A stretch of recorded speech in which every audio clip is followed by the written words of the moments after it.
What's going on, everybody? Tanner here with another video. Hope you're all having a great day. And in today's video, I'm going to be revealing to you guys my first ever dropshipping store and why it failed to a specific degree. And just a quick interruption, guys. October 1st, I'm dropping the new program content with Hayden Bowles. I'm going to give him a quick rundown on a few things we talked about.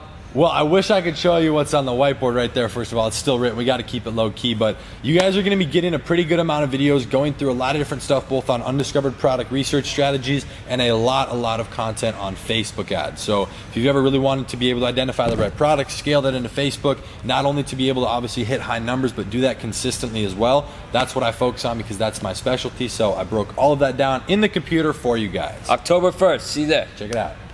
So I know a lot of you guys that watch my videos are beginners with dropshipping and are trying to figure out, what do I not need to do when I first start my store? Because, the best thing you can do is learn from your failures, but at the same time, you want to minimize your risks of failing by learning from other people on what not to do. So hopefully within this video, the market's changed. This was about 1.5 years ago when I first started this store. So hopefully when I show you guys everything that I was doing, it helps you guys get a better understanding of what you can do to make your store better and your marketing to make more money. So basically how this started was I was an Instagram influencer with a theme page, and me and the partner, we had a page with 3 million followers. It was a DIY page and it was doing well. We'd grow it by doing the viral video method, which we'll talk about a little bit later on in this video. But basically I saw, people were buying ads from us constantly to promote their specific products or their services. And I didn't really know what dropshipping was, but then I figured out what dropshipping was and realized, look, we can make a store and start promoting our own ads, because we really understood everything of how the influencer marketing worked and how to make money with those, but we just really didn't know anything of the business aspect of it. So I figured out everything. We made the first store, and I'm gonna be revealing to you guys what product that was. And to show you guys, if you've been following me for a while, I did make a video of this a while ago, probably almost 1 year ago now, showing the store and everything, but that store is long gone now, it's deleted, but I still have some things that I can show you guys about it. So this is the product right here. I'll put a close-up of it on the screen, but basically this is carbonated bubble clay mask. That's what it says on here. And this is actually a face mask, whether male or female is using it. It's just a little package. We can open it right here, covered in plastic shrink wrap. Pretty good packaging for how much we paid for it, but I'll get into more details specifically a little bit later on.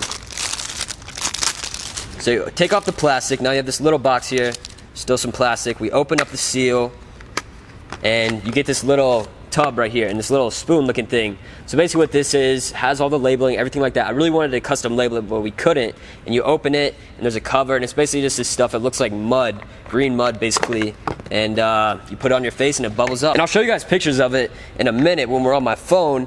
But yeah, I almost spilled all of this all over my computer. That would not have been good. So basically back to the story, what had happened was, we made the store, everything like that, and we were drop shipping it, and we were making money, a few $100 a day by just posting it on our page. But I wanted to figure out, how can we make more money? How can we scale it? And we were getting a lot of complaints about the shipping times. As you know, if you know what drop shipping is, then the shipping time is something that was a big issue when drop shipping first started, and it was a big wave. Now it's not as big of an issue because so many people are used to it. Within the United States, 12 to 20 days, it's not terrible, but usually it ships out before that and gets to the customer. You just have to make sure the customers are aware of what's going on. So that was the product right there. And how did we actually make money besides posting on our own page? We were doing the viral video method. So what I want to do is hop on my phone right now and show you actually how we did this, because it was all on Instagram influencers. We had no idea what we were doing other than that. No email marketing, no Facebook ads. We didn't have a pixel on the store. I didn't know anything about that. All I knew was how to post on Instagram and make an ad.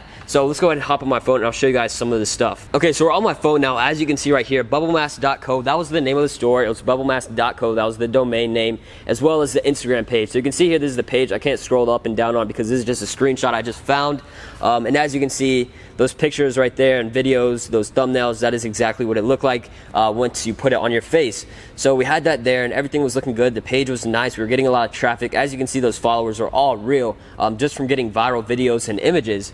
So if we scroll right here, this is one of the ads we were using. Mostly we use video ads because they were a lot more effective. When you have a product that actually shows, it has some specific use, then you want to show that. If it's just a simple product like a water bottle, then, an image may be better just because it's so basic. But with this, if I just took a picture of the box and not many people would understand exactly what it is. But this is something we posted on our Instagram page right here. As you can see, 73,051 likes. So basically how we would do this is by doing like for like and comment for comment. That was the best way to grow Instagram accounts, back about a year ago, 2 years ago even. You could grow accounts so fast as long as you had a big Instagram account. Basically, it was like networking. So let me show you guys a screenshot actually. So right here, this is what Shopify looked like then. It looks completely different now of the dashboard and everything like that. As you can see, 591 in a day. I think that was our best day right there, $1,000. And that's not bad. I was super pumped about that, seeing that happen. And we actually did a drastic change, which I don't know if it was a good move or a bad move, but I'll tell you guys about that in a minute. So right here, as you can see, this is a DM screenshot I found. This is how we would gain the account and get the viral videos and viral images. Basically, Namram was my food page that I had and was growing. And this is what you would do. You would send, to the specific big pages. Literally in my DMs, it was just all like hundreds of big pages that did the same thing. You would send, recent at whatever account, 1 account, 2 account, whatever it is. You say like and comment on those, and comment when done for return. And then they'll say, whatever they want you to like and comment on. And basically the way the algorithm was working was by getting more engagement on, from big pages, would make you reach the explore page and get viral videos and pictures. So as you can see, back to this, 73,000 likes on an image means at least 1 million reach.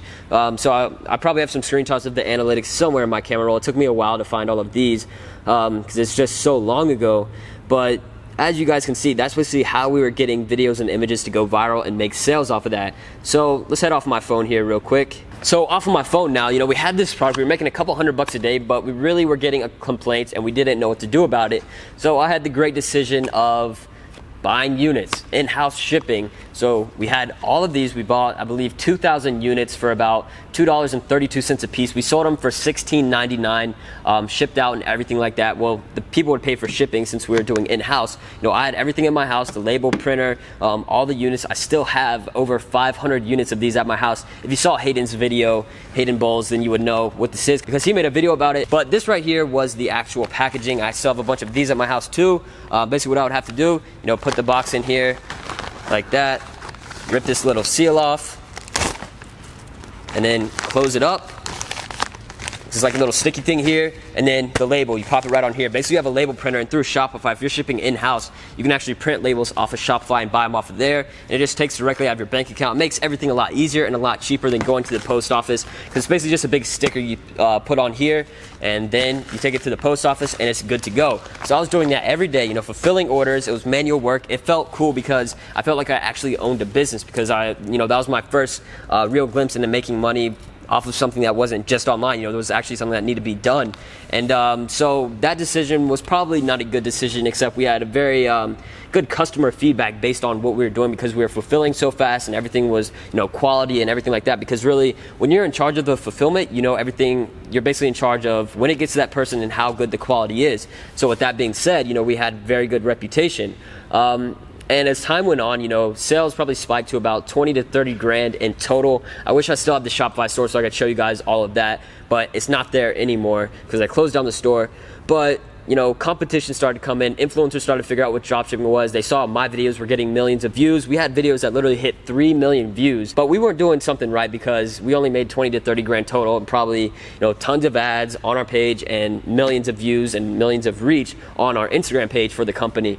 So we missed out on a lot of money, probably, especially with Facebook ads. I didn't know anything about Facebook ads. I really didn't know what Facebook ads even was at the time. I didn't know it was a thing. If I would have knew what I know now about Facebook ads and everything, I would have made a lot more money with that specific store. But with that being said, some of the things I've learned from that is if you're drop shipping and want to continue drop shipping, don't buy inventory of one product. It's like fulfillment by Amazon. It's a big risk. This product stopped selling after a while just because we started posting it on different pages and just wasn't doing well. Influencers started drop shipping it using our specific ads. That was one thing that happened. If you're using influencers and you find a really good winning product and you post a lot of ads and everything like that, then people will see that, what type of engagement it's getting if you're continuously buying ads, and then they will make their own store and sell that product and basically copy your ads, and you will be put out of business, which is not fun at all, because then, with me at the time, I didn't know Facebook ads, so, I really couldn't outcompete them.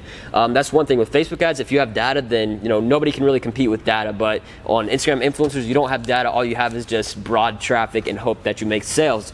So I don't really have any regrets. We didn't lose money on that. We basically broke even. We made a little bit of profit. We would have made more if we actually sold all the units. As I said, I still have like 500 of them at my house. Maybe I'll give those to one of you guys if you guys want to try and sell them. Maybe I should sell them. I haven't even tried testing it. So maybe we'll see what happens. But yeah, guys, I just want to give this quick story and lesson to you guys to probably not buy inventory on a product unless it's something that's getting, 20 to 50 sales a day continuously, like every few months, like for a while. Then you know it's a winner and you can continuously sell it and you have a brand around it. And even private label, we could have private labeled them, but it would have costed an extra like $1 or $2 just to put custom labels, and that was the cost of the product. So it wasn't really worth it at the time. But yeah, guys, hopefully you enjoyed this video. Just a quick overview of my first ever dropshipping store and sort of what happened to it and why it wasn't a long-term success. So if you have any questions below, just drop them in the comments and I will get back to you. So thank you all for watching. If you enjoyed, make sure to leave a like, comment, and subscribe. Peace.